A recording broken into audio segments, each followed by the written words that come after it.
Okay, so we're at the point where we're going to be making some pictures for the castle wall. Here is the castle wall. I'm not sure if that's going to be the final paint job or not. There's a lot of texture going on there. And the reason why I'm not sure if that's going to be the final paint job is because I have to create something and put it against the wall and figure out if it looks right in relation to the pictures I've chosen. it's it's a give and take. Let's just put it that way. That's the easiest way to put it. Okay, so what I did was I took some pictures that I thought I would be interested in to put on the castle, and what I have here is a picture of a witch that I did. This is Nana Sarah Bone Squeak. So I just took her over and put this. Now I printed all of these pictures on a little bit heavy or computer paper, and on the best quality print job that my little printer that's right here to my right could do. This is just a picture. These are pictures from the internet. This is a castle, which I thought would be very interesting. I was thinking of maybe putting it in a round frame since she does live in a castle. This is, and I don't know if you can see this, but this is a picture of a raven on a tombstone. I'm not sure if I'm going to be using this picture. It just looks like the top or steeple of a church that's been abandoned. And this is the picture that I'm going to be working on first, because this is one of my favorite pictures, and I'll give you a little explanation of that because I have my mold over here that's heated up and I have to work. This is an illustration by Arthur Rackham. I checked online and it said that most of his illustrations are now in public domain, so I felt that I could use it. Now this illustration right there, I'll show you a bigger one of it, came from The Legend of Sleepy Hollow. And here it is in large form, if I can get it without the glare. And the name of the picture or the illustration is The Nightmare with Her Whole Ninefold. So I really love this. This is a couple of different fairy tales were in this big book that my aunt, my fairy godmother, because she happened to be my godmother, gave to me, and they were illustrated by all different artists. And The Legend of Sleepy Hollow was illustrated by Arthur Rackham, and I poured over the illustrations that he did. I just absolutely loved them, and this happened to be one of my favorites. And since she's a witch, she's on a horse with all her little impy creatures all around her. I thought that would be really nice for the castle wall. And again, it has the same colors that are in. It has that purple that is in my castle. So I just wanted to continue. Now, I wanted to show you this. And of course, I lost the other piece because things, oh, here it is. Okay. Um, I'm going to be using this mold, and it's a little hot, but I don't think you can see the texture there. I've used this mold before.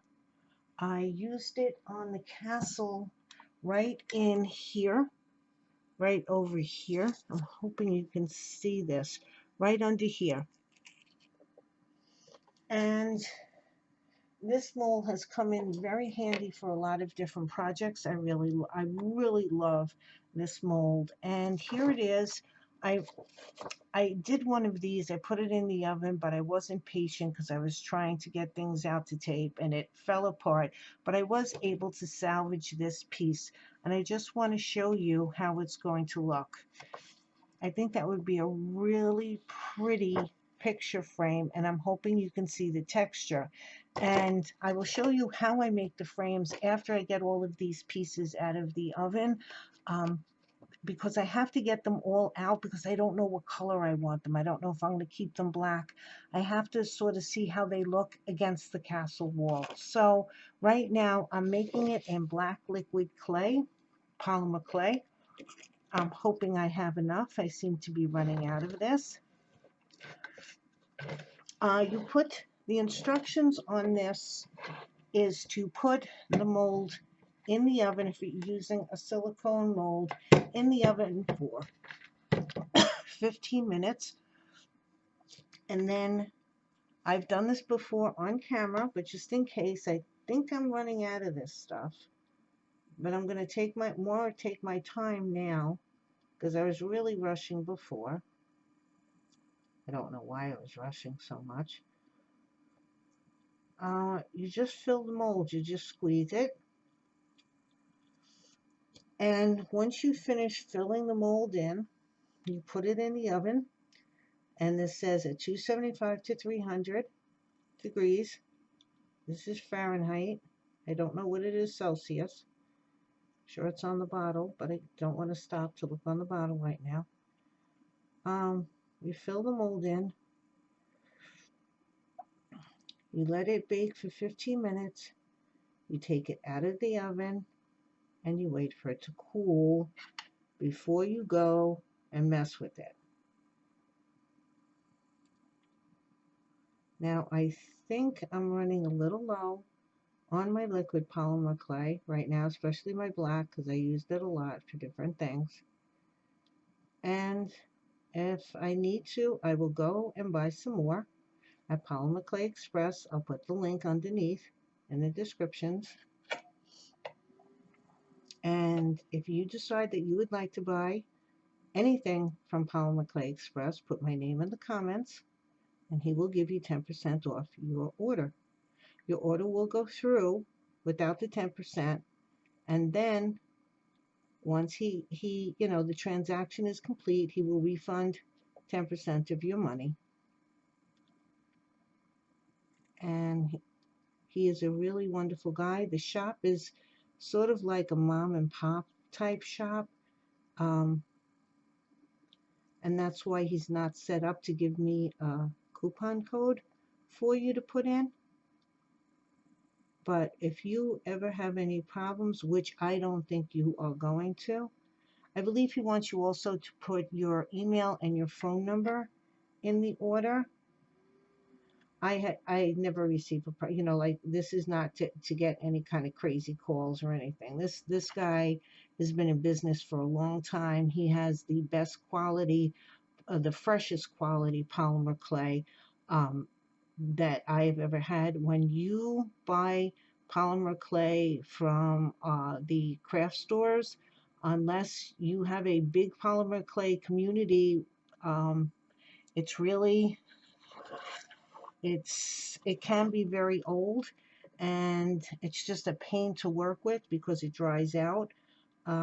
This guy's polymer clay is as fresh can be.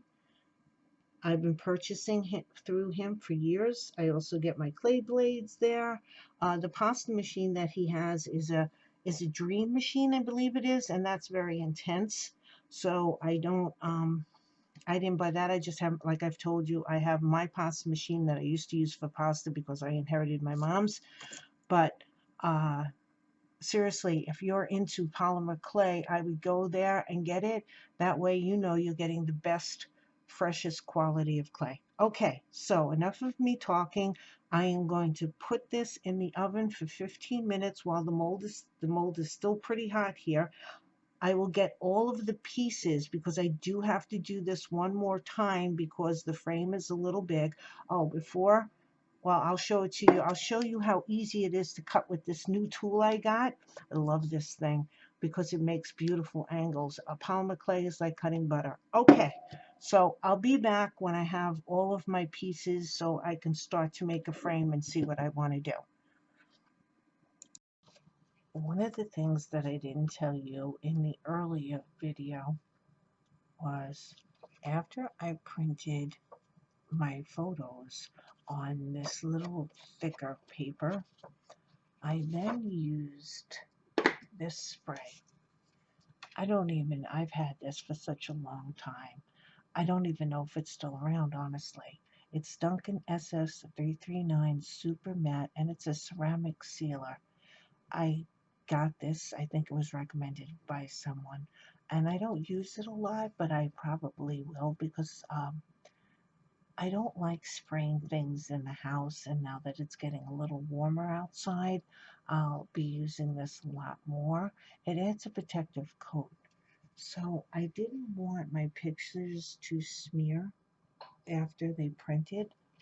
I just have a regular printer. I don't have any really high-tech printer in the house. It does color, it does photographs. That's all I basically need it for, so that's what I use. After that dried, and I sprayed about 3 coats, very light coats outside, it was fine, and they dried almost as soon as it hit the paper.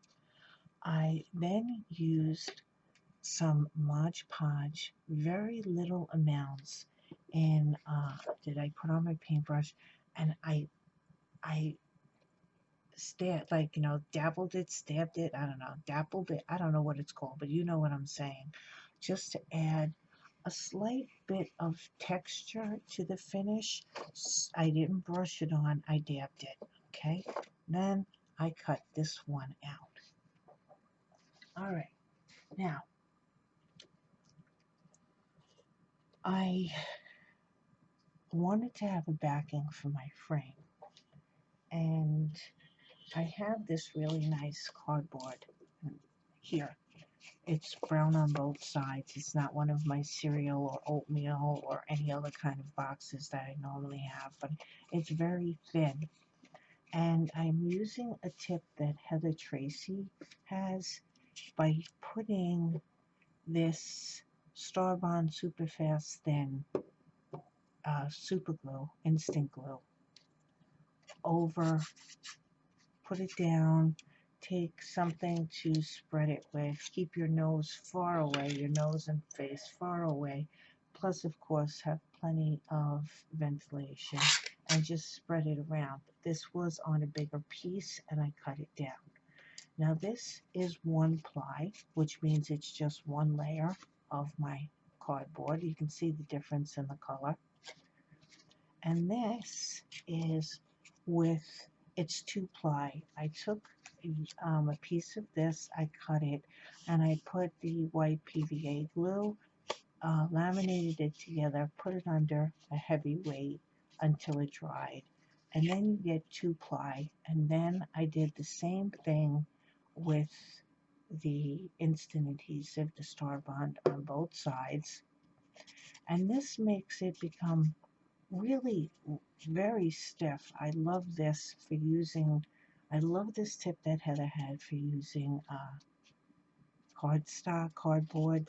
You're making it into your own little chipboard, and you're making it into a very firm chipboard, and it's not that thick. You can see the difference of the layers. The reason why I wanted this to be stiff as a backing for my picture is because I am going to lay the picture down like this. I am not going to round off the picture while it follows the walls. I want it to appear like it would be a real picture, and there is some space because this is a rounded wall and this is a rectangular picture.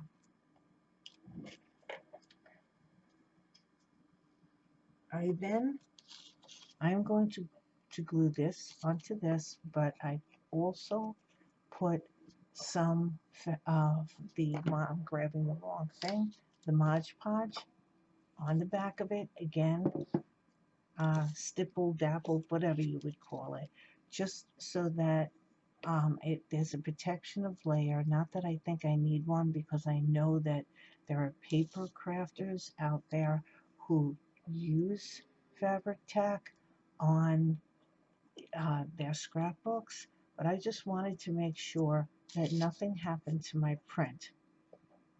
So I'm going to put a little of this on the back. I'm going to put it on the back over here, as a matter of fact. And I guess I could have used other glues, but I'm just going to use the fabric tack. I don't want any water content. Could have used the Zig two-way glue. I also got that from recommendation from Heather Tracy. But I have the fabric tack handy, and so that's what I'm going to use.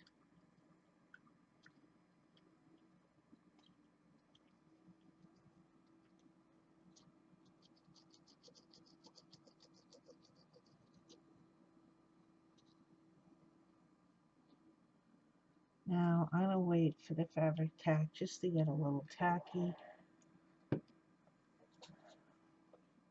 In the meantime, while I'm waiting for just a second or two, I can show you that the mold that I made with the liquid polymer clay, and look how easy it comes out.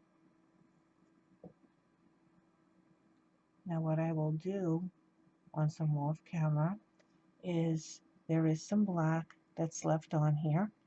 I will be washing it under cold water, and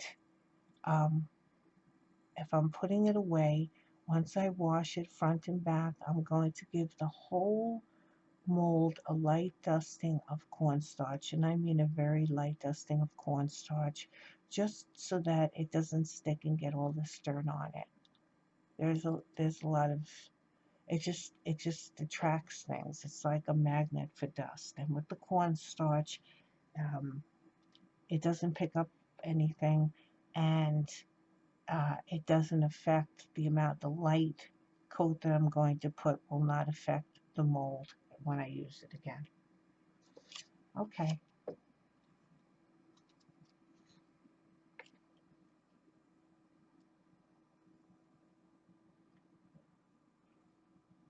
Just laying this down, I believe I cut this out correctly. Just gently laying it down.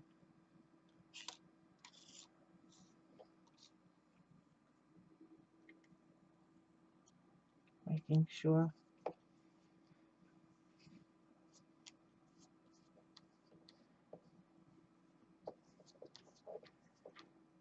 it's even. I can move it around a little bit. When I went to school many moons ago,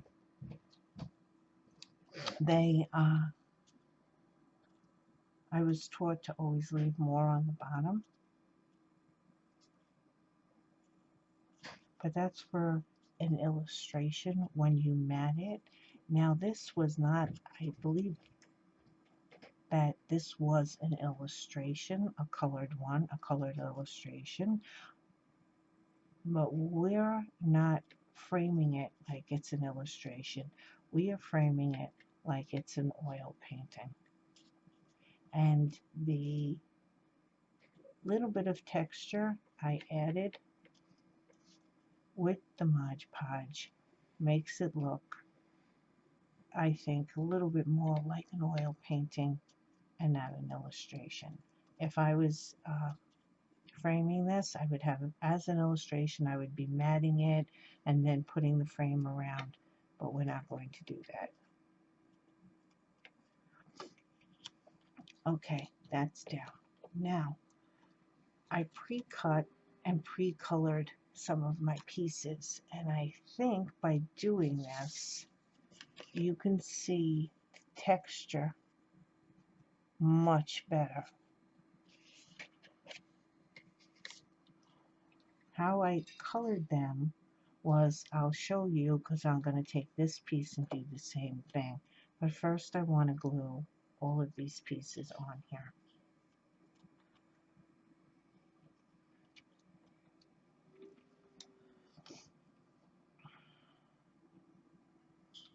I'm taking my fabric tack and I'm putting it more towards the back,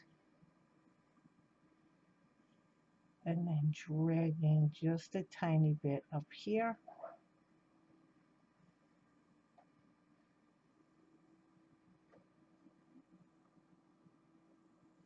That's one.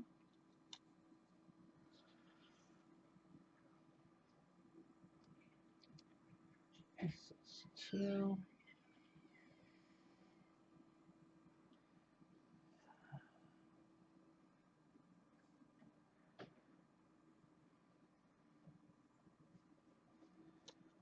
And this is three.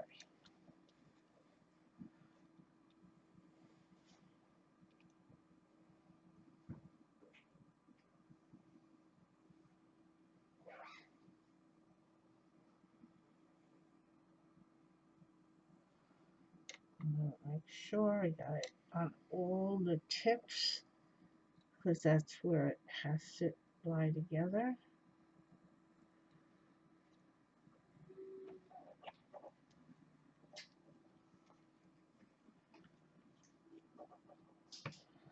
Okay.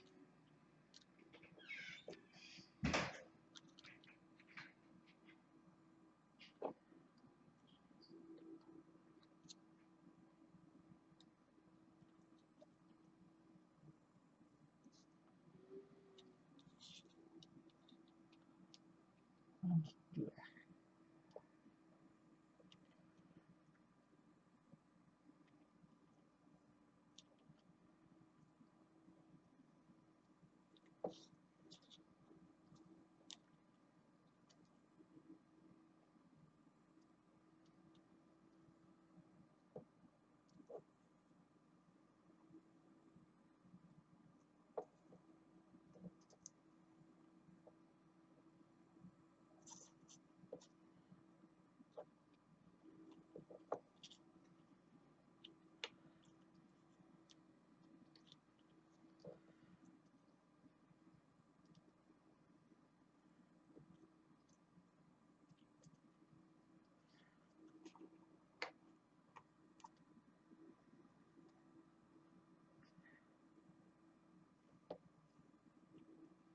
It was very hard to try to figure without getting into all, measuring, and I was trying to hold the pieces together um, to measure how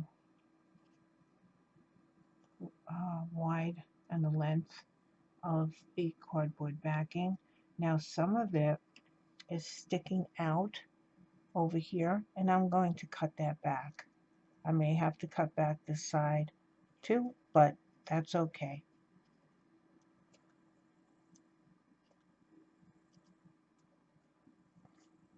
And what I'm going to be using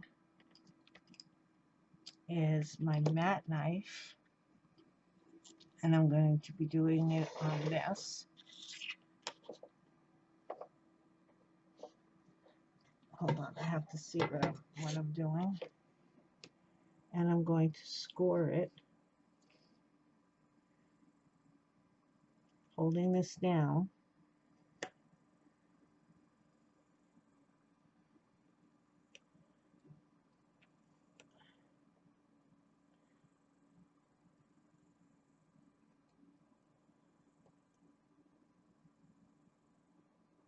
And even though I am pressing as hard as I can to try to cut it, it doesn't go all the way through. But at least with a score line, I can come back with my scissors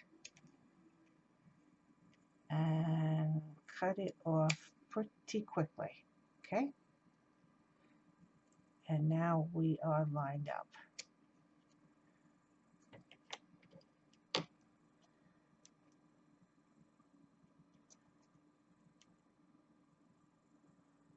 There you go. And hold on. There you go. Make sure the 45-degree angles meet. That's the most important part. If the backing needs to be cut off a little bit more, that's fine.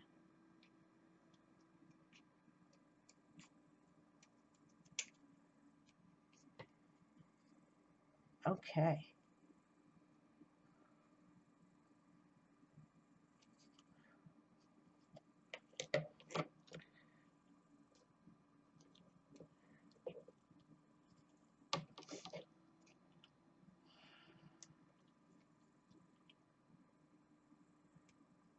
I could probably sand this, but right now I'm just cutting it to get it.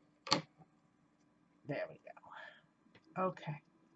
I put it back on here. Now, I'm going to color this first and then cut it so it fits here.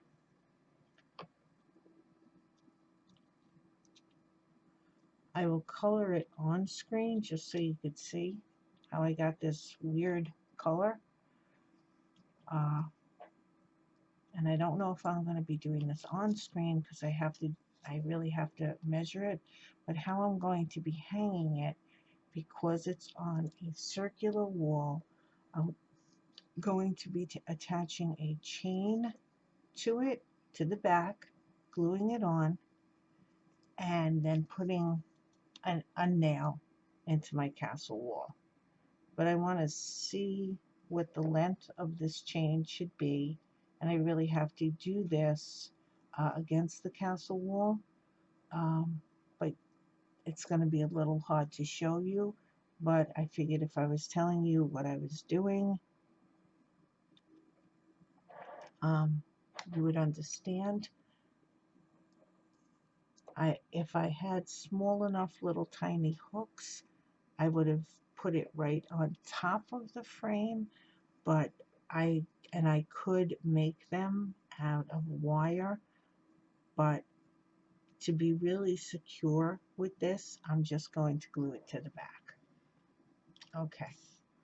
I also wanted to demonstrate with this tool that I bought, which is like, it's one of my favorite tools now. So I'm going to have to find out different things to use it, how easy it is to cut through the polymer clay. I said it was like butter on the first part of this video, and this is just a practice piece that I'm using. You just line the clay up against this edge here, and this is a straight cut. I'm going to do it, and 1, 2, 3. It's just like pressing the handle closed. That's how easy it is to cut polymer clay, and it gives it a very nice cut. Now, trying to get these 45-degree angles and doing it the right way was a little bit strange for me. Let me see if I can get this cut. Has to go. It's amazing how I can't figure this out. I believe it goes this way. Nope, it goes the other way. See, I'm telling you. Okay, so I'm going to start off my cut. Watching where my finger is, this thing, not that you'd have to really put a lot of pressure to cut your finger off, but you don't want to cut your finger at all. Okay, so this will go here.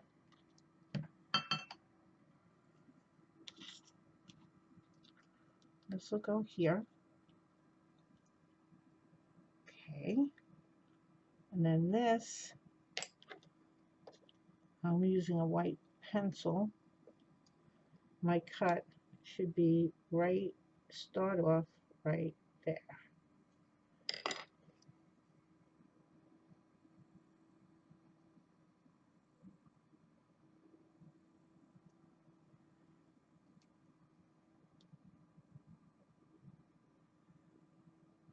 So I can see it. Okay, now let's go this way, I hope.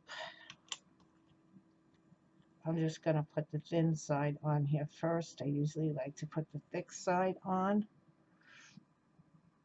I was getting all confused because I was trying to cut from the thicker side. And if I'm off a little bit,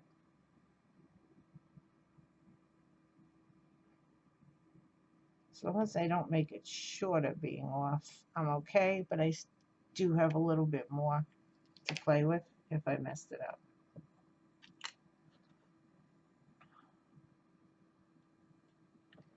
And it fits. Oh, thank goodness. Okay, so it does fit.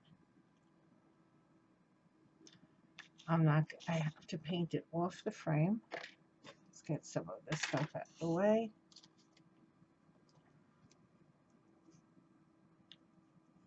Just want to make sure.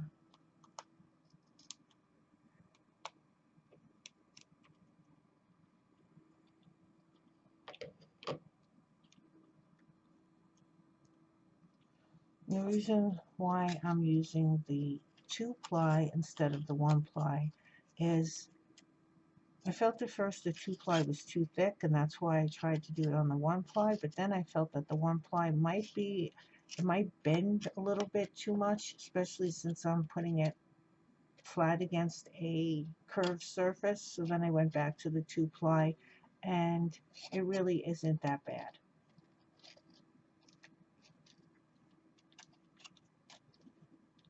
And of course I'll be adding just a little bit of my waxes to that. So I started off coloring this. Let me get some of these tools out of the way.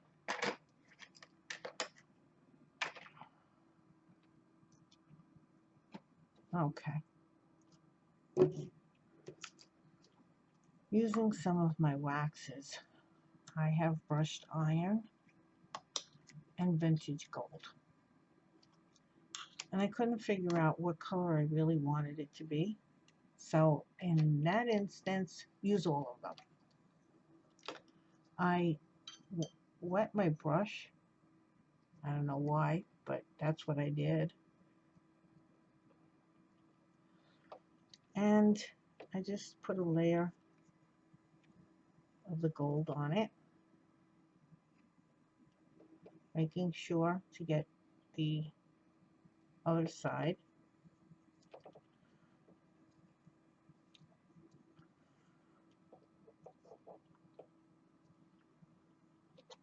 And I like that, so I might add a little bit more of that.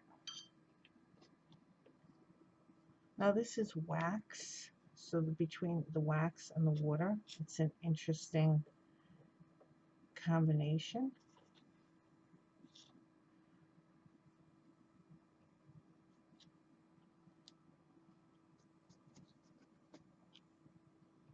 I want to be very careful, even though I put protective coatings on this. I want to be very careful that I don't get any of this, because it goes on my fingers very easily onto the picture.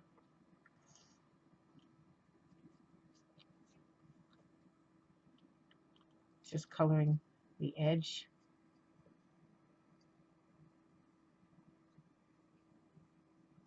I might have to make this black first. I don't know. We'll see.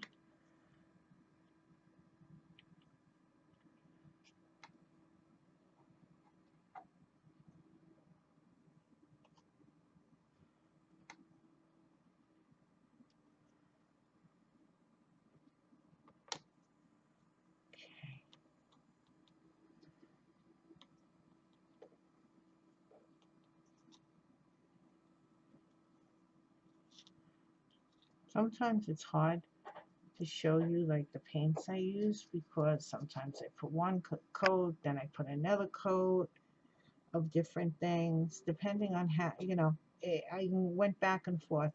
This is probably the 4th or 5th coat of different things on these ones, but I like how this came out. So I'm trying to have more of the brushed iron towards the edge where it meets the picture. I went back and forth with this so many times, but we'll see. And if I change my mind again, I can put more paint on it. I liked how the brushed iron looked right against the picture. It wasn't as stark of a difference. So that's why I was putting the brushed iron on, wetting my paintbrush again.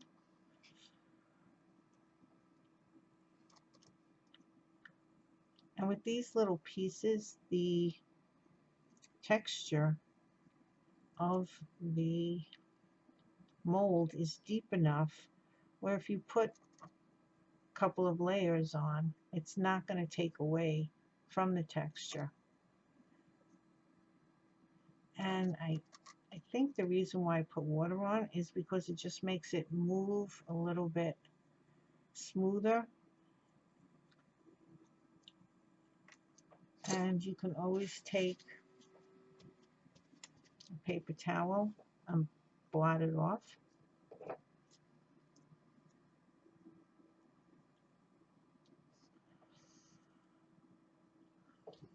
The water part of it.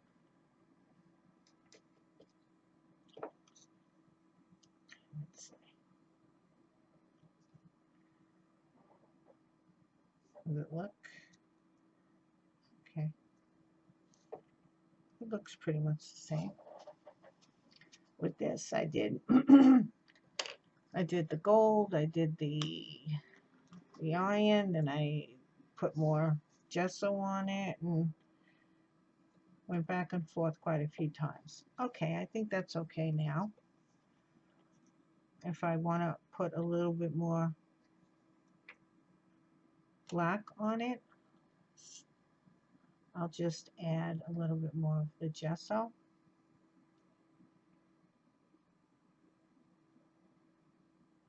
And there, we're going to have a framed Arthur Rackham print to go into my castle.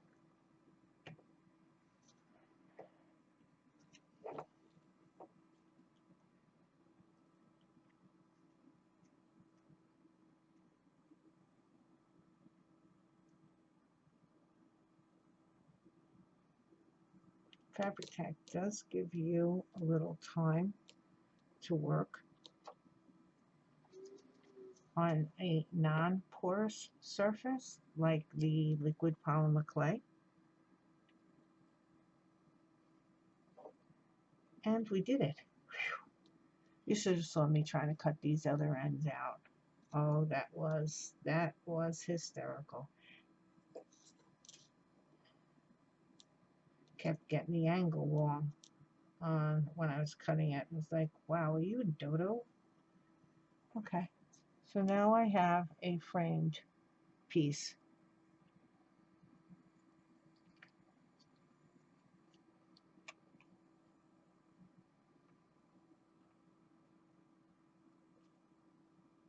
Now, if I was really good at mitering, I would have tried to line up my cuts so that they match better, but as far as the texture on the mold, but I'm just happy that I got to make a 45-degree angle. What I normally would do with the frame before I had all of these molds is I would put a piece of polymer clay down, a flat piece. I would cut out what I needed, the exact shape I needed, and then just take a tool like my X-Acto blade and run and just make a dent in the corner like that. And that was a heck of a lot easier than trying to make a mitered cut. Okay, but we're learning as we go.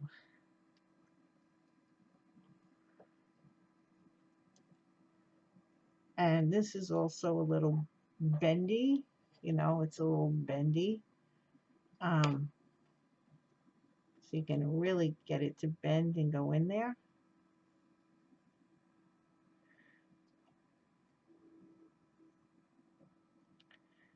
Okay. So there is my little frame. Let's put these aside for a sec. And the water doesn't hurt them at all. They are waxes. They should be repelling the water. Okay, let's get the castle up here. And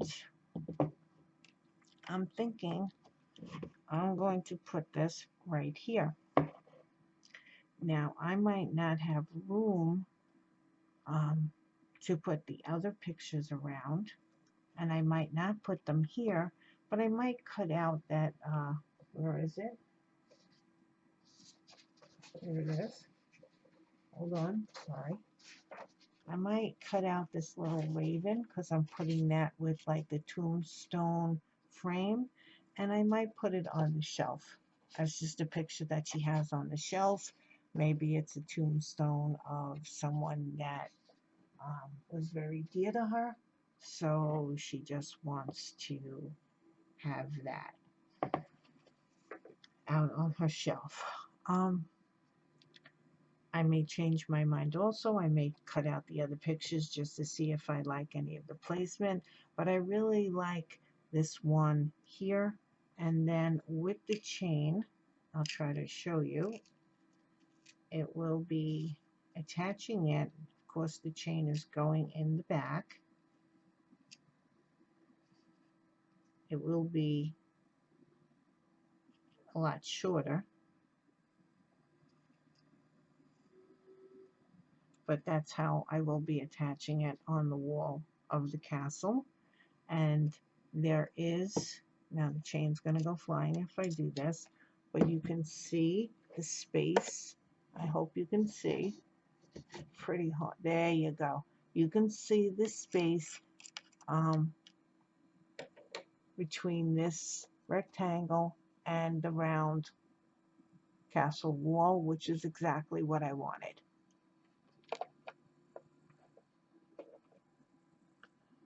Now, once I have the correct size of the chain, I will be taking a bead of glue. So even though it looks like the chain is the thing that it's hanging from, but this will be glued on so it's not flying around. So I will take a bead of glue here and a bead of glue there and plop it down. Okay, so that's my picture frame.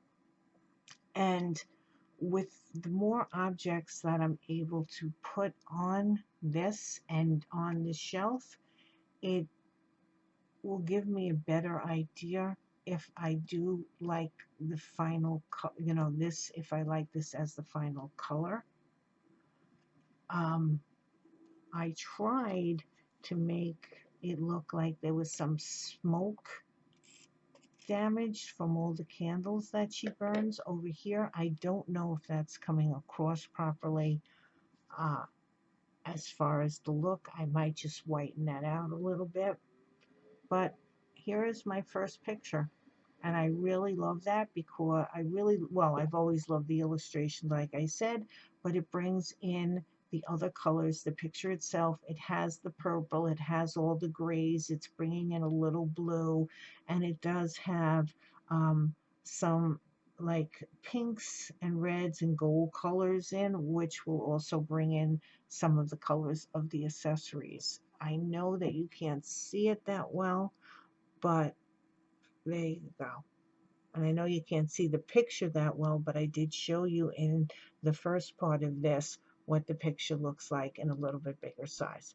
Okay, so this part of the frame, or the decorations for the castle, and all of the other frames, I will be doing this pretty much the same way.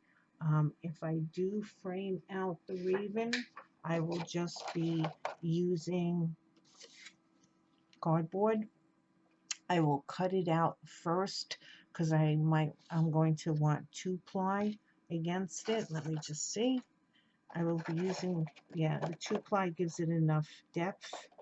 Just looking at the depth of it to make it look like it's a frame.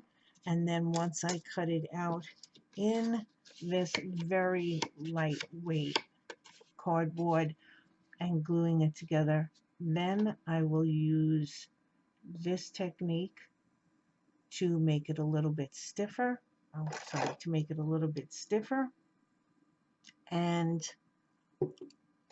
then painting it, probably again black. Now, if this looks too gold toned to me, once I get everything together, although I do have gold toned accessories in here, I will make it more silver or more black. With paint, you can always change your mind. Okay, onwards to the next piece of decor for this project.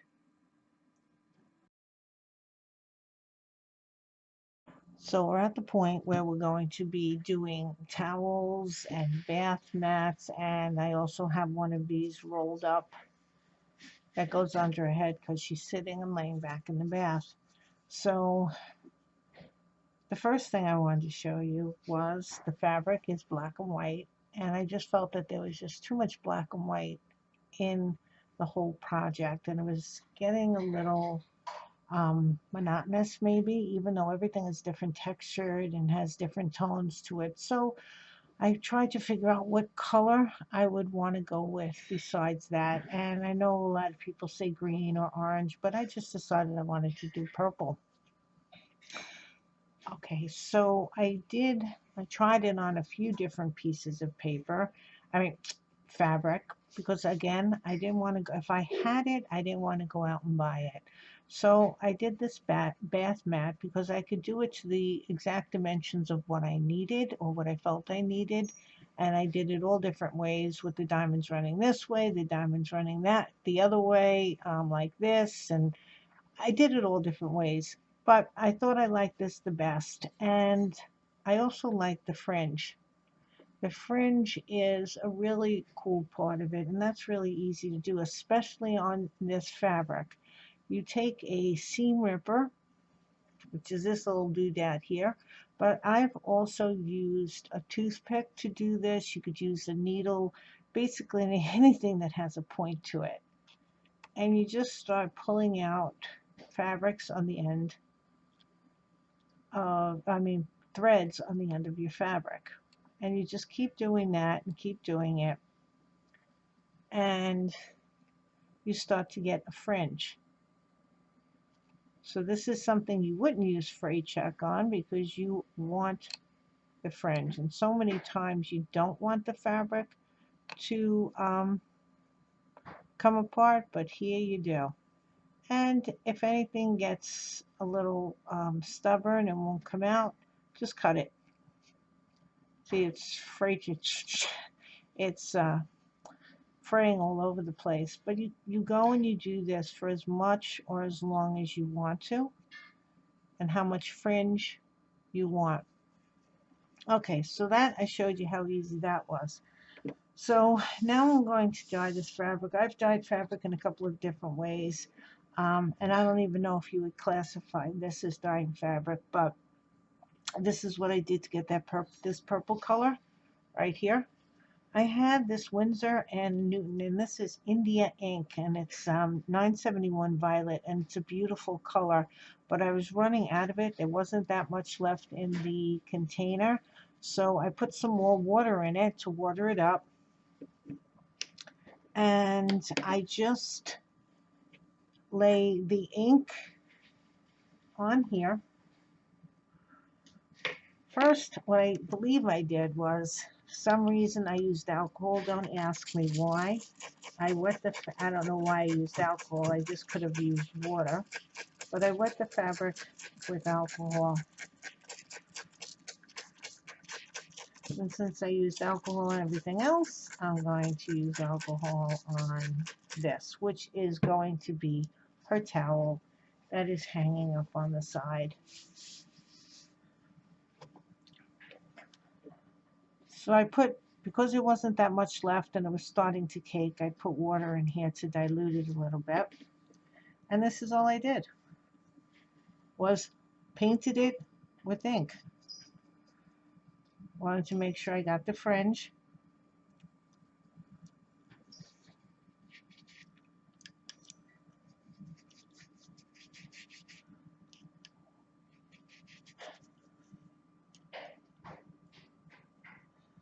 I really like this color because it is a true purple.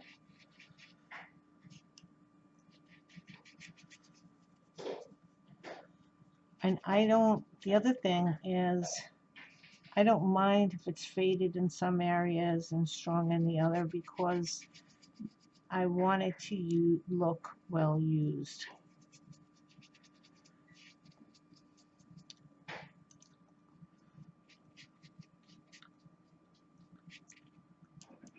So her bath mat, the little towel under her head, and now the big towel that's going to be hanging out on the wall is all going to be the same color. So now this looks pretty black to you, or purple. I can still see the pattern in there, but just blotting out the off the excess, and your hands get pretty messy. That's because I do use this for something else, which I'll show you. See, I'm always making a mess on myself.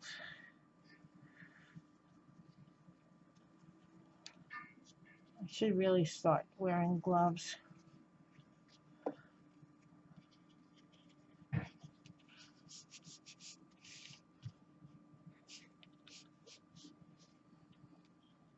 Okay, just, I'm not going to be putting water on these. Maybe you can see that the pattern's starting to come back and it does look a little streaky. That's okay. Just blot up a few in the streaky spots if that's bothering you.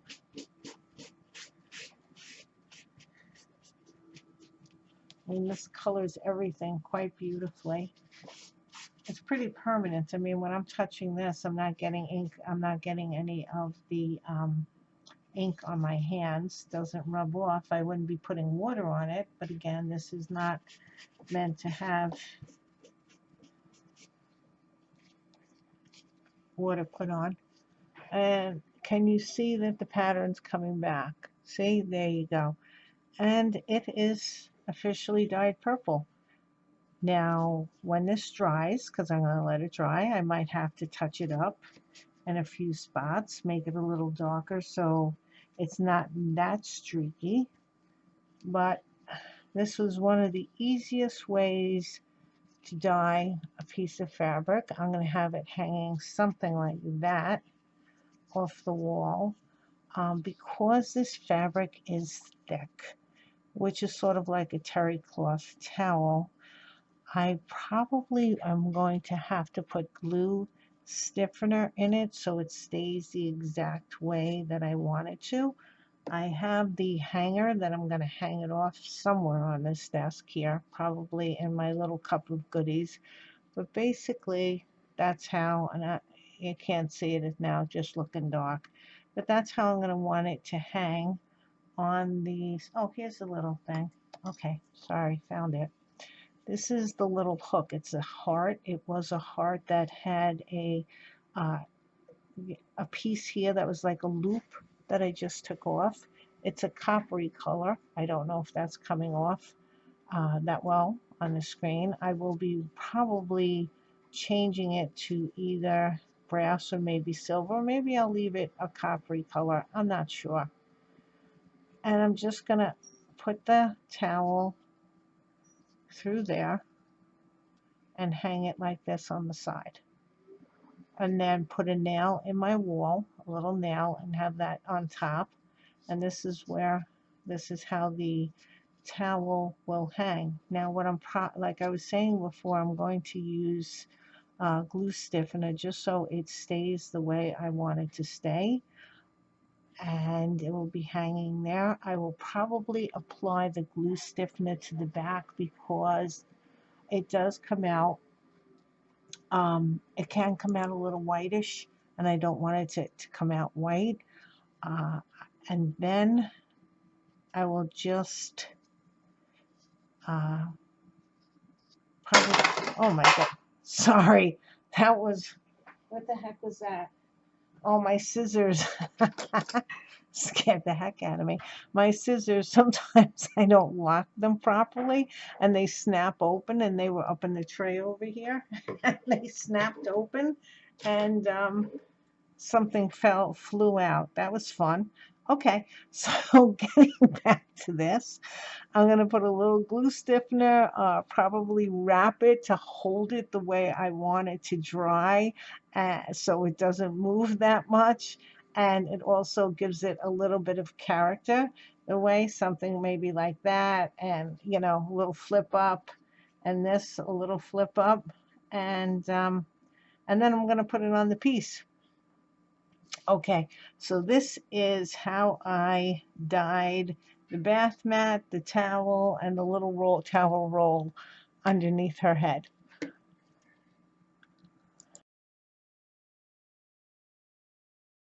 Since my hands were all purple anyway from dyeing the towel, I figured I'd show you how I made some lavender for her. Now these aren't done yet because I have to fix the stems.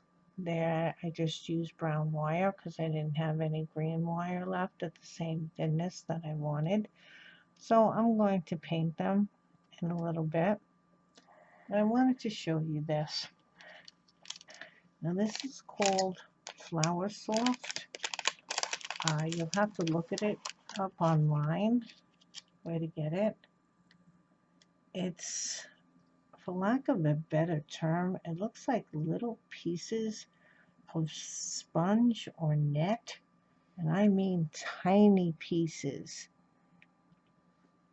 Okay, and if they have it in certain colors, but they don't have it in just solid purple. For some reason the purple comes with white. I don't understand why they do that. If I wanted to have purple and white, I could have gotten a purple one and a white one and mixed it together, but this is how it comes. So now this is pretty easy. Take a very thin gauge wire. I don't know what the gauge of this is. It could be 28, could be 24 or 20. I really don't know. I'm sorry. 24, 26. It's just wire that I have. The higher the number in wire, the thinner the wire is, just in case you didn't know that. This is my fabric tack. Take some, put it on the tip of the wire.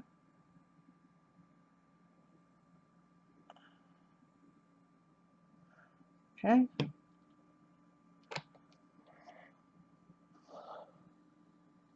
And you see how much? It's just a little blob of fabric tack on the tip of my wire.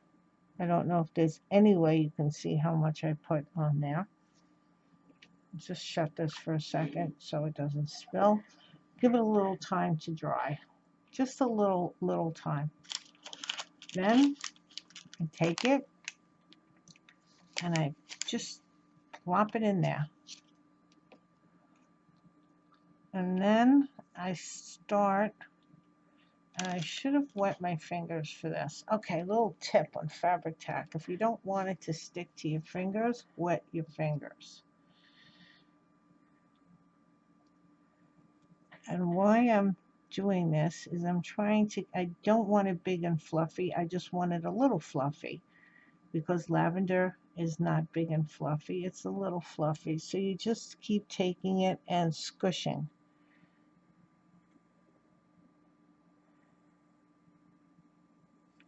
And you get a little fuzz on the tip of your wire.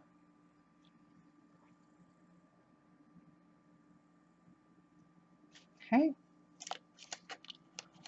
Now when this dries, and it might take a little while to dry, but this is just a reenactment. Oh, we're doing another reenactment.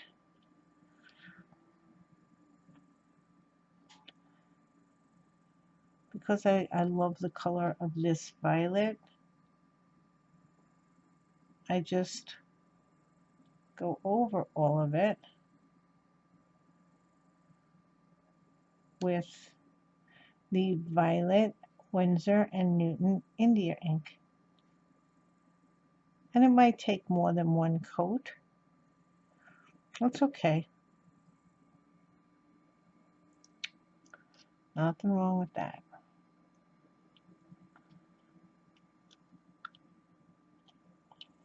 And you just color it,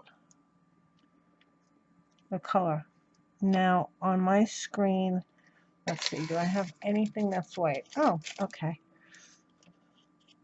I don't know if you can see it any better. It looks pretty black, just like this black, but it's not. It is definitely violet or purple. And if you want to make it just a little lighter, you just lay it gently against your tissue, and that will take some of the India ink off of it, and you will get like a multicolored. The purple that was purple will stay purple just to make it a little bluer, and the white is definitely colored in white. I mean colored with the ink. And then you clip it off, and you can just lay it down to dry. So that is how I made all of these little pieces of lavender that I'm going to be using either in a bouquet. Now I need to color that one a little bit more. I see a little white. Either in a bouquet or something. I'm not quite sure of where I'm putting it yet. I'm still running with a couple of ideas of where to put it on the shelf. It'll either be in the bouquet or it'll be hanging upside down to dry on the back of the wall. But that's how how I accomplished, now I'm talking like there's more than one of me, and I think one of me is enough. How I accomplished making little lavender blooms for the bathroom scene. Okay, be back in a bit. Just a quick little last piece on the lavender. I'm using this liquid pearls and avocado. The stems were brown, shiny wire, and I didn't like how that looked. Now this stuff has a little shine to it too, but I'm going to go over each one of these stems. I did all of these in this, and then I might do a second coat just to make sure. And then if the stems are still very shiny when I put them in my vase, I'll put a matte sealer on it. But all I'm doing is squeezing some of the paint in my fingers, obviously, and just running my fingers over, just trying to get the wires so they're not so bright brown. If they're going to be bright, I'd rather them be bright green, a green color. And this is one of the reasons why my hands are always so filthy. I was just working with alcohol ink and eggplant. I was doing coloring the vase, and that's in either before or after the lavender. I don't know which one. I didn't get the order yet of how I'm going to put this, but I just really just wanted to give you a quick update on what to do with those stems. Now, I could have just as easily have painted them, taken a paintbrush and painted all of them, but I felt like having a little fun, and I had this handy, so I just used that. It's really your choice. I'm not painting them an outlandish color, so I'm within the realm. And if this doesn't take a lot of time to do. If I don't like what it looks like when it's all said and done, I can always make them again. It's not a big hassle. So two things: don't be afraid to experiment with paints and things, or anything that you already have. And if you can keep your hands clean by using plastic rubber gloves, more power to you, but I don't really like using, obviously, rubber gloves. I do occasionally if the stuff that I'm working with is toxic, but for the most part, I just have dirty fingers and no nails because I can't grow them. And try as I might, stuff still gets under the nail, and I can't keep them clean. So, all right, the lavender pretty much is done. So onward and upward. See you soon. Okay, we'll stop taking video. Oh, never mind. Okay. we're going to try something a little different. I've never tried this before, at least at this scale. I have done this before, but not at this scale. I want to make a vase or a vase, however you pronounce it. And so I'm taking one of those glass jars, bottles. I believe it was a Tim Holtz set. And I'm putting it on a skewer with a little tin foil wrapped around it so it could hold it for me. I hope it will hold it for me because it's really, I'm going to be putting polymer clay all around here and I don't want to touch it as I'm doing that. And the first thing I did was I used my sanding block, my well-used sanding block, and I just tried to sand a little bit of the surface of the glass just so it would be a little rougher. This stuff really doesn't, sand well. Let's see, do I have any more tin foil? Because this keeps on foiling off. All right, maybe if I make it like that. Okay, so I'm going to try to do my chopped translucent clay on this for her vase. And we'll see. Now I've done a video on this, so I'm not going to go over well, everything. I mean, you're going to see me do it.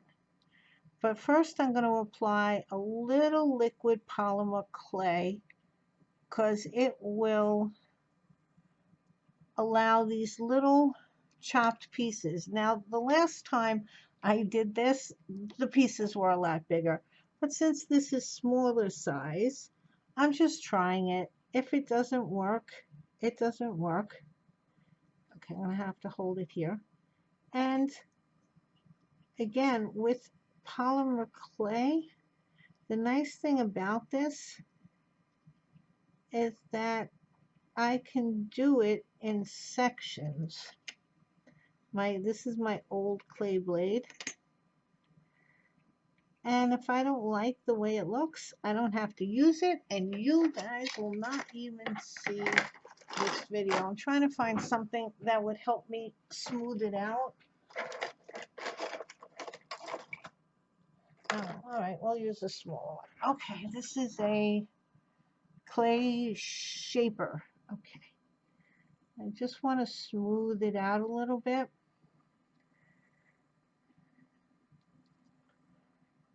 Now I have made lavender that will be going on in here.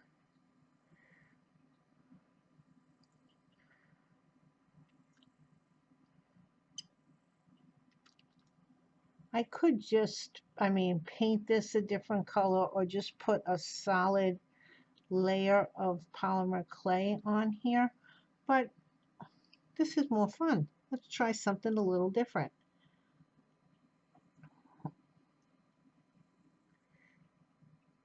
And if it doesn't work, it doesn't work. There's been so many things I have tried to do, so many experimental things that I've never done before, and sometimes it's because of lack of knowledge on how to do something, and sometimes my bizarre ideas just don't work, although I wouldn't call this bizarre, it's just a different idea, and you just figure it out as you go. All right, so that didn't work. If it would have worked, it would have been pretty because it would have given a nice effect to her flower container. So, you just try different things. I'm just trying to pat it down a little bit without losing the chopped effect. Now I know you can barely see what I am doing because this is mini and I need to have some kind of much better video camera than what I have here to try to really show you.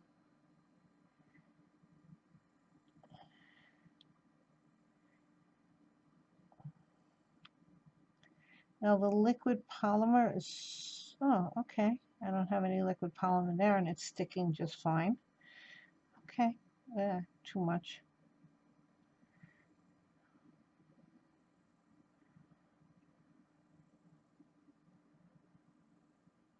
So then if this bakes and I like the way it looks, and it doesn't look like some bizarre,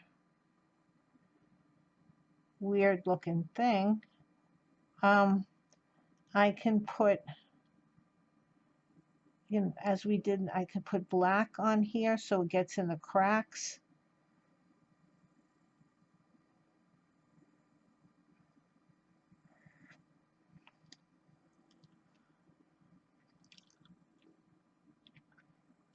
And I'm working with pieces that are probably between sesame seeds and poppy seed sized pieces of clay.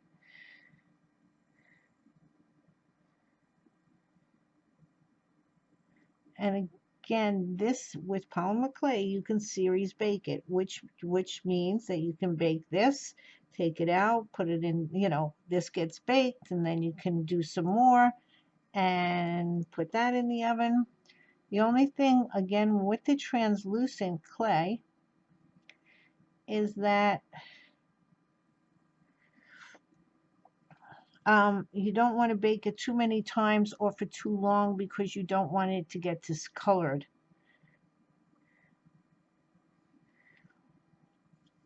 Let me put a little liquid polymer clay. If I can get around the whole thing on the first bake, that would be good. So then I could pay attention to the bottom and the top a little bit more on the second time around.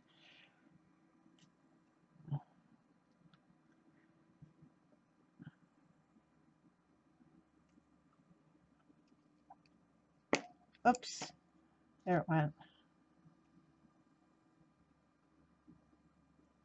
Okay.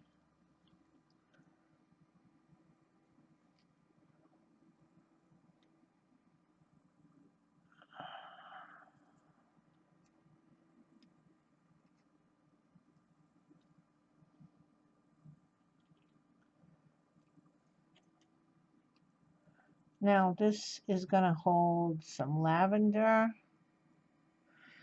I have some mini roses. I have to see if I feel like putting them in.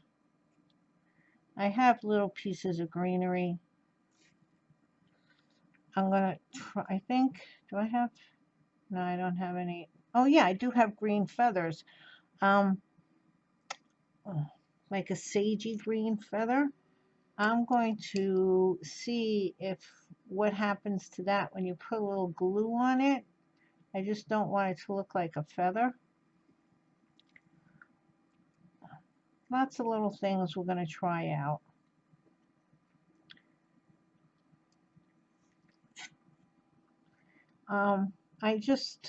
Today was the day that I saw that post and I put it on my Facebook page.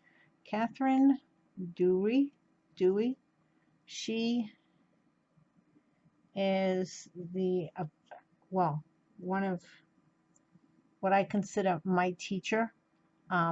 She has two books out, Lifelike Animals, or so, I don't know the names of them right off the top of my head. I can see the covers of them, but one is on the human anatomy and the other one is all on creatures, which is where I started sculpting little mice from, following her instructions.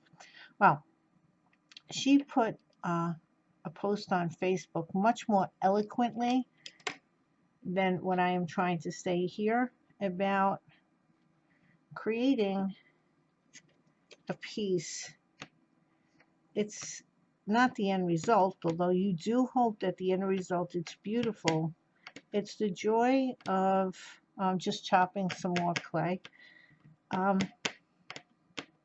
It's the journey. It's the joy of creating.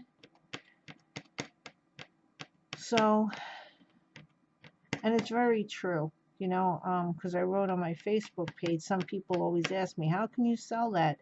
The finished piece is a joy for me, and so lovely that the piece is finished. Like this witch's castle, it's really coming out nice, and all these little details are going to add a lot to it. But it's the joy of trying things, and sometimes I did a whole container, 2 containers as a matter of fact, that I'm not going to use because I just don't like them. but one had the resin that you harden with the UV light,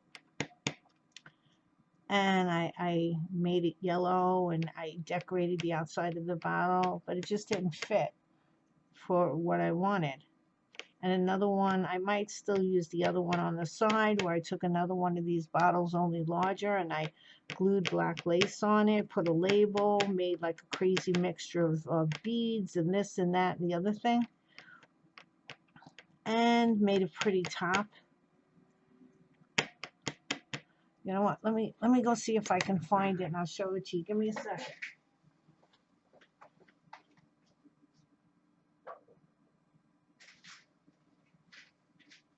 No, here it is. Okay, sorry. There's so much little stuff over here. I made this pretty little thing. I have these little mini postcards, so really small ones. So I figured this rose would be pretty, and I put a whole bunch of different kind of beads in the bottle, then covered it with lace, and put this on top, and some ribbon over here, and painted it, and a little bead here and a little bead there.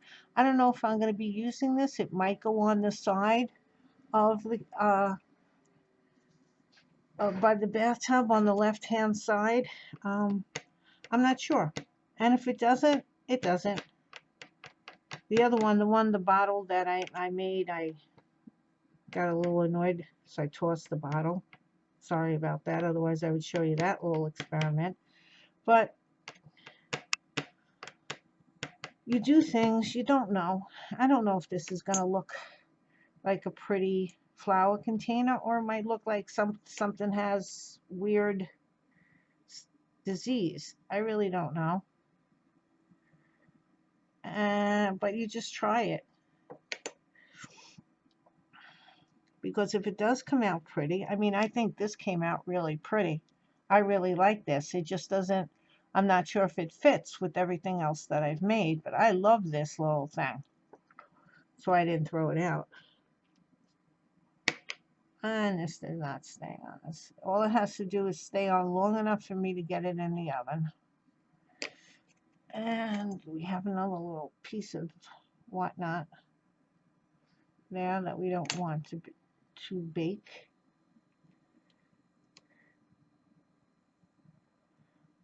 Polymer Clay. Really? Come on now. Now we're getting annoyed. Yeah, okay. Polymer Clay picks up everything. It's like a dust, it's like a dust rag. I don't like that. Come on, guys. You could also put this in the refrigerator if you want. I'm trying to separate the pieces. You could put this in the refrigerator, but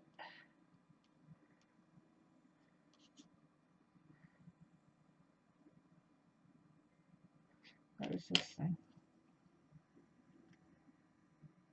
To make it less sticky. Sorry, I'm really should finish my thoughts.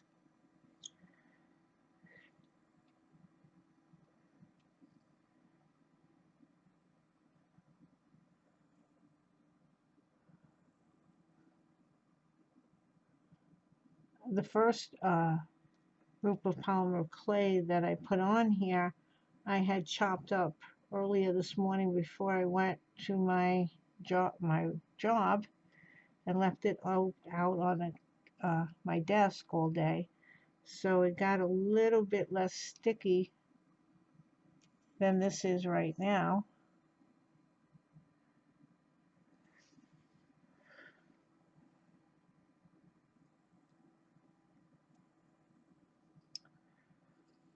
All right.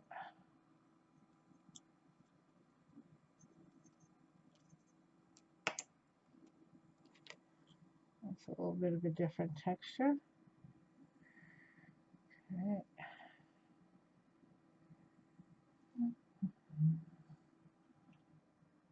So I'm just covering the whole thing. Now we're going to try to make sure it's even all around.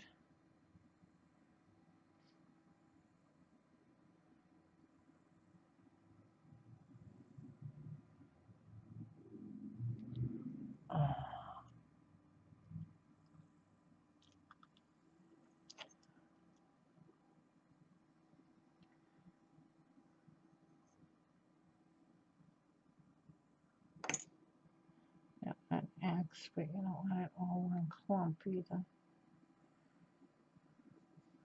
And there's a piece of gunk in there deep. Another piece of gunk. Okay. So now I didn't do anything with the bottom.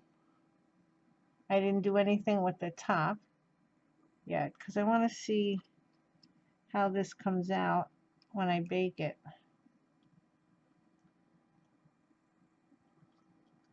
How do I, no, maybe a little lower.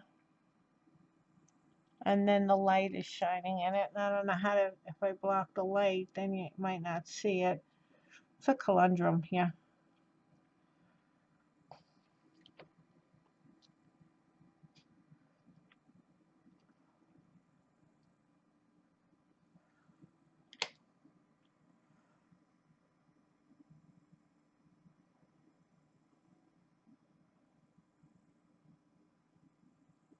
I want it to be symmetrical, you know, like that it, but I also don't want it, you know, to lose all my texture, which I think I'm doing with all of that, but we'll see. And if I do, which is another thing that I can do, if I do lose all my texture, then I can just use this polymer clay just to smooth it all out and just make a normal looking flower container. Okay, so I'll be back after this bakes, or in a few weeks, whatever, whichever comes first. I'll see you in a bit.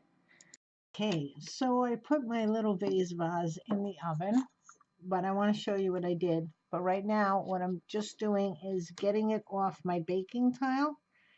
And whoa, there you go. That was quick. Okay. So when it first came out of the oven for the first bake, I put some alcohol inks on it just to see if the chopped translucent effect would come through. And it certainly did. Let me see, there, you can see it. So then I put some liquid polymer clay, the liquid polymer clay, on it, and I just built up the edge, around the edge, and I put one of these rings around the bottom, just one of the rings on, and I baked it again. And then when that came out of the oven, I put another bottom on it and these two little handles. Now, whenever you're putting raw clay onto baked clay, you always need to put a little liquid clay on it so that it supports it, that it'll make it stick. So, just to show you, hopefully this works. Oh, I wanted to show you this too. I'm in the middle of making a little Mousey for her. That's my little Mousey. Right now, the only things left that I have to do, and there you can see it, is paint it. And then put the eyes on it, and I'm going to use that puff paint that I used on the window, and it's really not being very clear here, but that's good. That's my little Mousey. Okay, so this is Adirondack Earth Tones alcohol ink eggplant, and purple's a very strange color. If I hit it with alcohol, I'm afraid that what's going to happen is it might turn it, like we might get the green tone like we did with the bathtub water, even though it did go back to being alcohol. I'm just ripping up a paper towel here. Okay, so what I do with my alcohol inks on pieces like this, I just pour it on. Just pour the alcohol ink on. We'll go over the part that I already did. And this is why my fingers are never without either some kind of paint on them or dye, because I don't work well with rubber gloves. The reason why I'm using this purple is because I want to, the only other color that I've told you. I've mentioned it. The only other color that I have in this castle, besides black and white, I mean, you know, the flesh tones and stuff, and the metallics, but I'm using purple as a little bit of, as an accent color.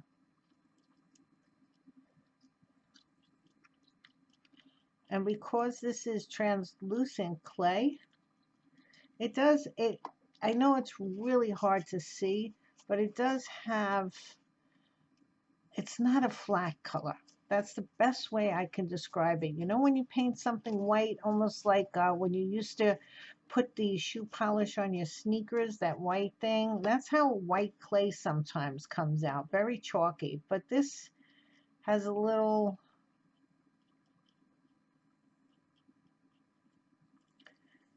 bit more life to it.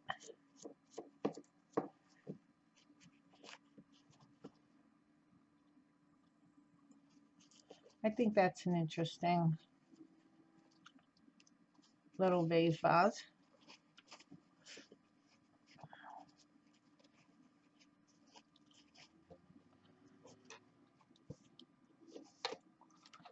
So are my fingers. Now let me see if I can lighten it up, maybe just a tad bit. This container, the pink container, always has rubbing alcohol on it.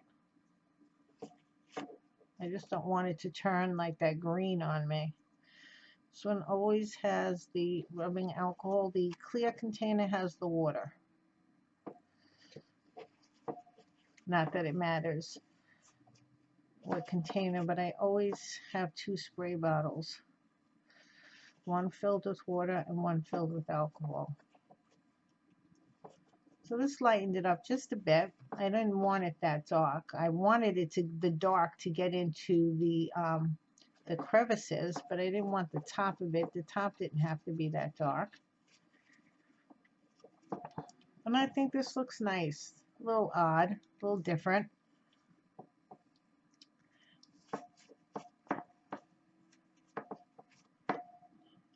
So in here is where all the lavender is going to go. And some other things that I'm going to make. But I think I like that. I'm going to go see how it looks in the piece. Oh, don't want eggplant all over the place.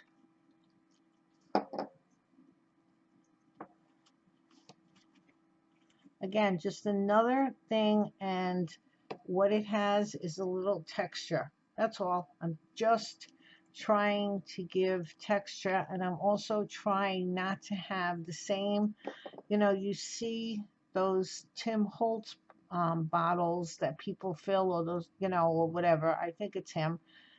Everybody has them. And I just wanted to try. I don't know if well, I am succeeding. Try to make things just a tad bit different. So you use one of those bottles, if that's what you have, as a base to give support to your clay. And there's still a hole in here, so I can still put my flowers in there. And I like that. A little miniature.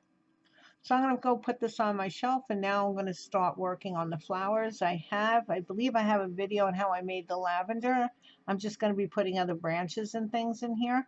And now this part of it is done. We're getting there. We are getting there. Okay. See you soon. Hey, okay, so here I'm trying to make a back brush for the witch for the bathroom. And what I've done so far, because I wanted to see if this would even work, is I took some polymer clay and I sculpted it. This is black polymer clay. I don't know if I'm going to be clearer. I'm trying to bring the camera down so you can at least see what I'm doing. Sculpted into this long shape and then flattened it like a paddle over here.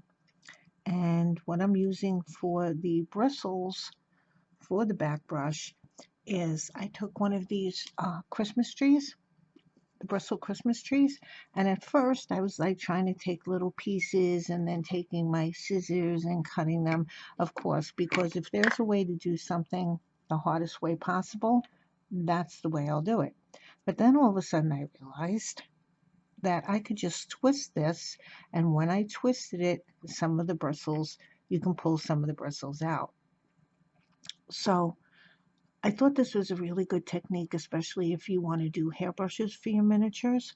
So I took a little group piece of them, not much. Oh, you're not, let's see, maybe that's about as much as I did. Okay. Um, Folding them in half. So I have a little stack.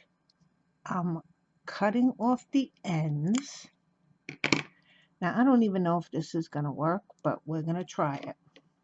Taking my pliers, I'm gripping it here, okay?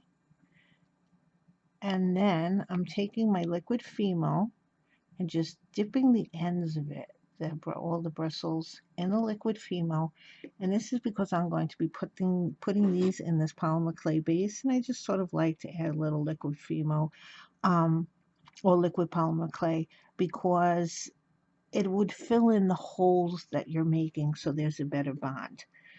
Now, I want to get this a little bit better, and then I just press down and try to make sure the bristles are in the clay. Some of them will come out because that was a big clump that I just did. I've been making littler clumps. Just press them down into the clay. Now, of course, once this is baked, I'm not going to do this now because it's too fiddly still. Once this is baked, I'm going to give all of these bristles a hairbrush so they're cut much closer to the base, but just so that they get into the clay. Now, this one, I don't think I'm going to bend over because it doesn't look like my bristles are long enough. So I'm just going to cut the ends, grab this. And it's easier to cut the top smoothly once it's baked anyway. Move that down. Try to get a little polymer clay, liquid polymer clay on all the ends. And then press them in. Okay.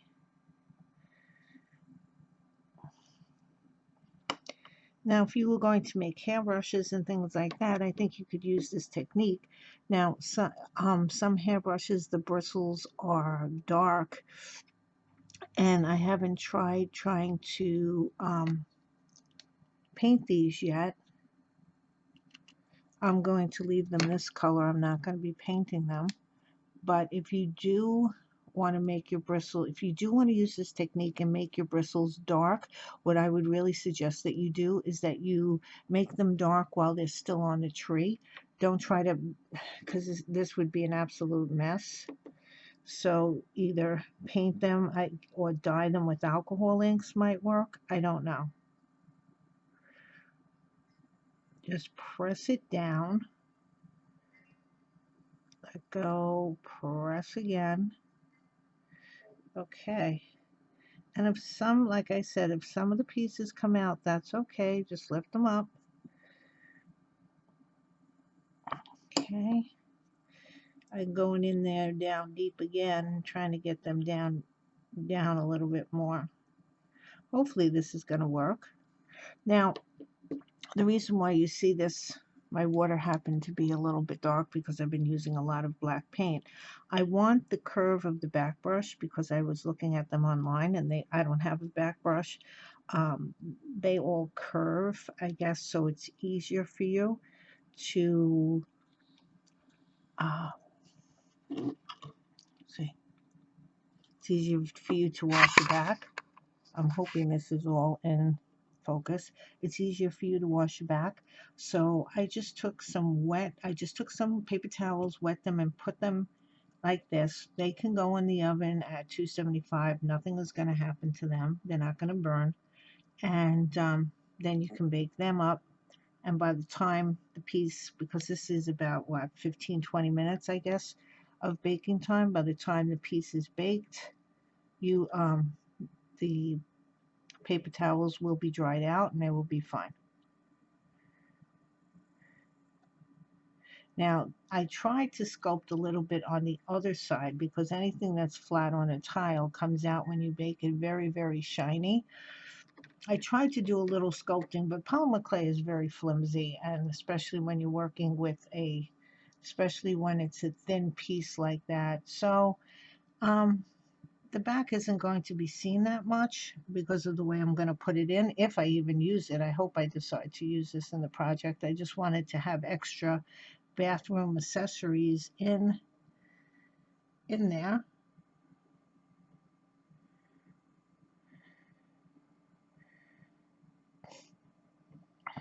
Um, so once it's baked, I can put a thin coat of polymer on the back and just give it some texture if I feel like it's necessary. I'm probably, I don't know. We'll see how the whole thing looks first, and if these bristles really stay in here. Because if they don't really stay, then we have to come up with a different way of doing things, which is fine. It's what we do.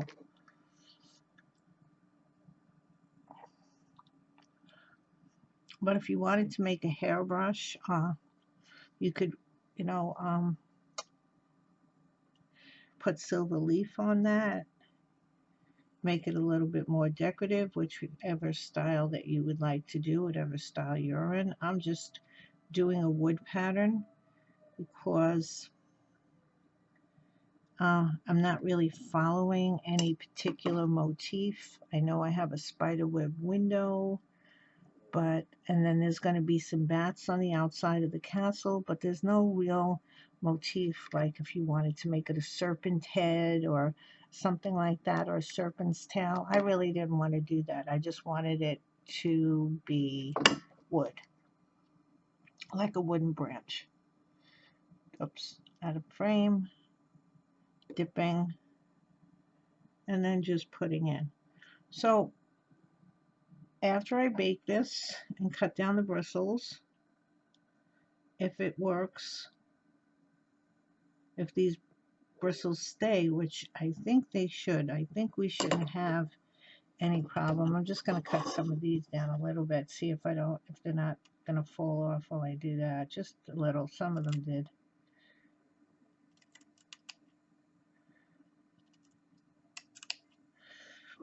Okay, just to get the look of it. I'll need to add some more over on this side.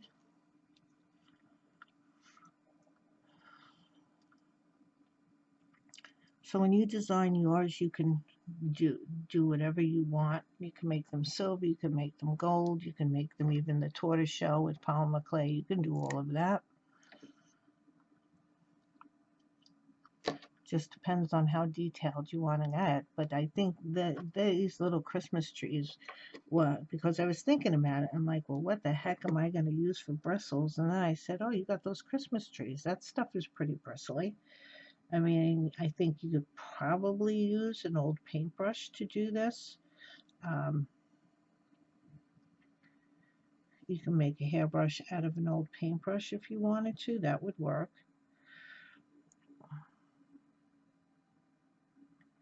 Probably might even work better if, you know, the white, the off-white paintbrush. They're a little even, I think, stiffer than this is turning out to be, but you can, you know, this is not really that hard to do if it works. Again, it's just a little time consuming, but you can make your own brush set. I don't buy a lot of miniatures because this, you know, I haven't really worked. Whatever I usually need, I'll go and buy a specific piece or I'll make it myself. I just finished making this little thing here. This is a little picture that I'm going to be using. Now you'll see that I had to put tin foil ball to make the polymer clay stay in a ball shape. Now I could have just made a ball out of polymer clay, but I was concerned about the weight of this on how I'm going to use it. So that's why I wanted to use the tin foil. I'm going to be painting it and using resin in here, so no one's going to see the tin foil at all. But I was able to make this. Now I don't know, you know, professionally made miniatures, I'm sure this is lacking, but for me, for what I'm going to use, and since I'm trying to make as much of my project by myself or handmade, this is fine. This is absolutely fine, and I really, really love that I was able to make a little picture. And again, this was like a 3-bake process. I made a aluminum bowl. I put the clay on it, then like I put a rim, you know, like a round circle slab on top, and just sort of sculpted it so it came out. And once I got the shape I liked, I baked that. Then I put this little circle piece of this little piece of trim here. I made the handle, and I baked that. And then I realized that this side, you know, the inside and this lip needed to go on. So I put, and every time you bake polymer clay and then you put more clay on, you really have to put Fimo or liquid, not Fimo, just any kind of liquid polymer clay on there so that the baked clay and the raw clay stick together. And then I just made this top rim because I thought that would look a little bit better, and smoothed this out in here as much as I could. And this was all made with scrap clay that I had from the checkerboard pattern for the floor. So I have plenty of scrap clay from all of the different canes I made for that. So I'm gonna probably be, well, I will be painting this. I'm just not sure what color yet, but that's my little picture. So just to continue on with this for a little bit, and then this video will be over, is just keep cutting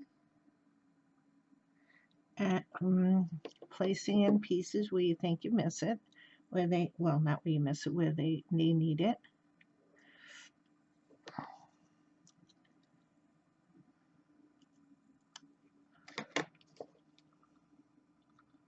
And I mean, as far as this is concerned, this is just a shorter tree. So I still could use this tree if I wanted to.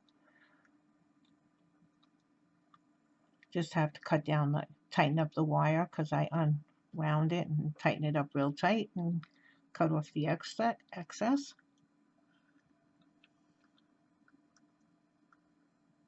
Toothbrush, with an old toothbrush, would be good for this too, especially if they come with the colored bristles. You can have all sorts of little things. So whether you're using this for a back, or you know, a shower back scrubber, whatever they call these things, a back washer or a hairbrush. And you could probably even do a toothbrush, goodness gracious, which I am not doing, by the way. I'm not making a toothbrush.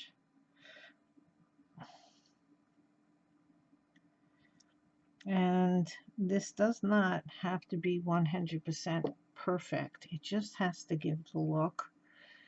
That might sound like I'm, you know, copying out or something, but this is a witch's castle, so if things are a little off, that's fine. This is not the Queen's mansion, so things are a little wonky. That's Sharon from Where the Gnomes Are. Favorite word. I love that word now, wonky. Things are a little wonky. That's okay. All right, well, I think I'm done. I might just look at it for a little bit longer, but you don't have to watch me fuss and muss. Just to smooth out the clay over here. And now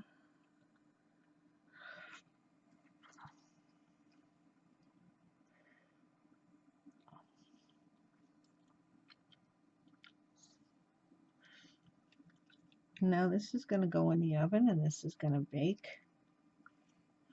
Is my head in the way? Oh, I'm in shadow. Sorry, guys. Ladies, rather. I think this is pretty good. But as with all things, I have to sit and look at it for a little while, but you get the drift on how you can do your own. Now, if I can turn it on the side so you can see, some of them are a little bit higher than others, but once this bakes and everything is firmly in there, hopefully it's firmly in there, I'm going to cut them all off to be at the same level, so it'll look much better then. I'm not gonna, I wouldn't even try to do that at this point, because let's not make it, ooh, that was my stomach. I hope you didn't hear that. Let's not make this any harder. You know, I mean, I normally can make things harder, so I'm just not going to make that part harder than it has to be. Cutting them when they're all baked is fine. I want to do it this way so the angle of my wrist putting it in is proper. Again, you just dip the ends in some liquid polymer clay. This is translucent and this is Fimo. And I just want to put a little bit more over here because it was looking a little bald.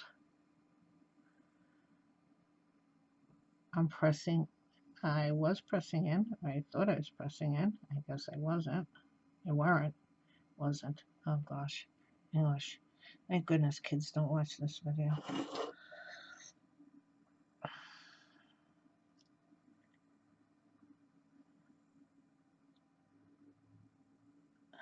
And I'm hoping that as long with between the liquid polymer clay and pressing them in, that they have enough contact so that they will stay in there. Now I'm just taking my tweezers and pulling up some of the ones that didn't go in.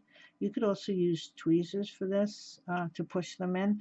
I was just using this because it was easier for me to grab. Okay, so I'm going to leave it at that. I'm going to go put this in the oven after I look at it for a little while, and hopefully we'll come back. I'll show you what I'm planning on doing with this piece and the finished product here. Okay, be back in a bit.